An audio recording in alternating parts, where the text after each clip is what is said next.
안녕하세요. 서울에 사는 만 65세 부부입니다.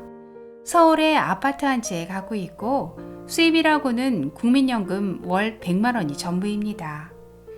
지금은 은행에 다니는 딸이 피부양자로 등록돼서 건강보험료 걱정이 없는데 내년 7월부터 피부양자 자격이 강화돼서 지역가입자로 전환되면 건강보험료가 한 2, 30만 원은 나올 것 같은데 아유, 이게 웬 날벼락입니까?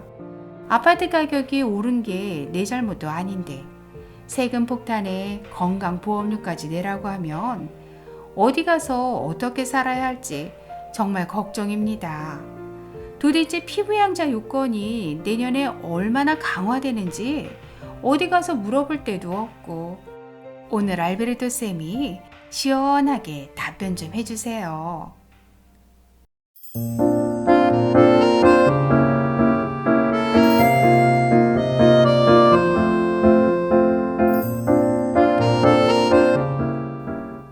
안녕하셨습니까? 행복한 인생의 막 알베르토입니다.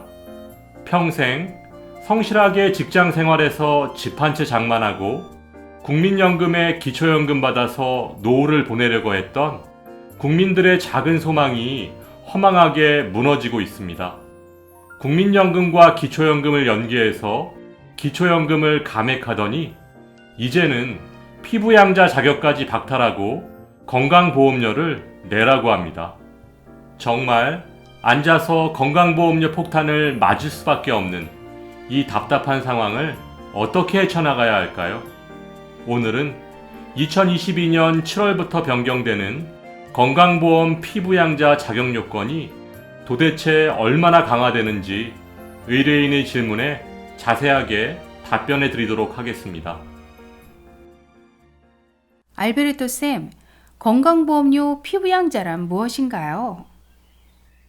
네, 말 그대로 직장 가입자에게 생계를 의존하여 부양받는 사람으로 부양, 소득, 재산의 요건을 모두 충족시켜야 건강보험료 피부양자 자격을 유지할 수 있습니다. 따라서 부양, 소득, 재산의 요건 중 어느 하나라도 충족시키지 못하면 피부양자 자격을 잃게 됩니다. 피부양자에겐 어떤 혜택이 있나요? 네, 피부양자는 건강보험료를 납부하지 않아도 되고 자녀의 직장가입 피부양자로 등록되더라도 건강보험료는 인상되지 않습니다. 따라서 자녀에겐 아무 부담이 없고 부모에겐 큰 도움이 됩니다. 그렇군요. 그러면 직장가입자와 지역가입자의 차이는 무엇인가요? 직장가입자는 소득의 6.86%를 곱해서 건강보험료가 책정되는데 회사와 본인이 각각 50%씩 나눠서 부담하는 형식으로 이루어집니다. 직장가입자는 2020년 2월 기준 약 2,200만 명 정도입니다. 다음 지역가입자는 100% 본인이 건강보험료를 부담하게 되는데요. 소득뿐만 아니라 토지, 주택, 자동차 등의 재산 금액을 등급별로 점수화해서 보험료를 부과하고 있습니다. 2020년 2월 기준 전국에 1,200만 명 정도로 추산됩니다. 그러면 피부양자 자격 요건 중 부양 요건에는 어떤 것이 있나요? 배우자는 동거하거나 동거하지 않거나 모두 피부양자로 인정되고요. 또한 직계존속, 즉 본인 및 배우자의 부모는 동거 시에는 피부양자로 인정되고 동거하지 않을 경우에는 부모님이 동거하는 자녀가 없거나 소득이 없는 경우에 한해서 피부양자로 인정됩니다. 참고로 자녀는 동거 시에는 인정되고 비동거 시에는 미혼인 경우에만 피부양자로 인정됩니다. 알베르토 쌤, 그럼 내년 7월 피부양자 자격 요건 중에서 소득과 재산, 무엇이 강화되나요? 네, 현재 연소득이 3,400만 원을 초과하면 재산세 과세 표준액과 상관없이 피부양자 자격을 잃게 되는데 내년 7월부터는 2천만 원을 초과하면 재산세 과세 표준액과 상관없이 피부양자 자격을 잃게 됩니다. 또한 현재는 재산세 과세 표준액 5억 4천만 원 이하, 연소득 3,400만 원 이하면 피부양자 자격 요건을 유지할 수 있었으나 내년부터는 재산세 과세 표준액이 3억 6천만 원 이하여야 하고 연소득도 2천만 원 이하여야 합니다. 또한 재산세 과세 표준액이 5억 4천만 원 초과 9억 원 이하에서 3억 6천만 원 초과 9억 원 이하로 하한선이 강화됩니다. 그리고 이분들 중 연소득의 요건에서 1천만 원을 초과하면 자격 요건을 잃고 1천만 원 이하면 자격 요건을 유지하는 것은 변화가 없습니다.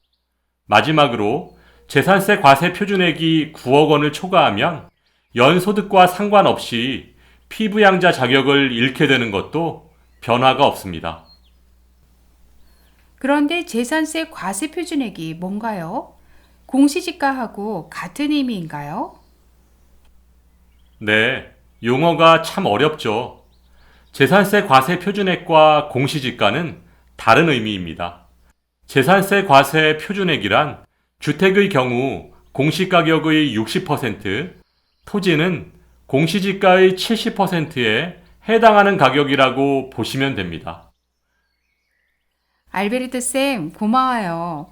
마지막으로 내년부터 바뀌는 다른 내용은 없나요? 네, 물론 있습니다. 건강보험료 산정 방식이 조금 변경되는데요. 직장 가입자의 경우 현재는 직장 외 소득 연 3,400만 원 초과 시 건강보험료를 추가로 부여했는데 내년부터는 건강보험료를 추가로 부여하는 기준이 2천만 원으로 조금 강화됩니다.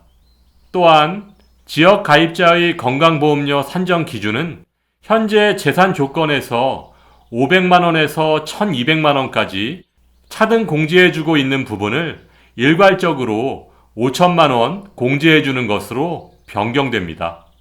따라서 지역 가입자의 건강보험료가 아주 조금 줄어들 것으로 예상됩니다.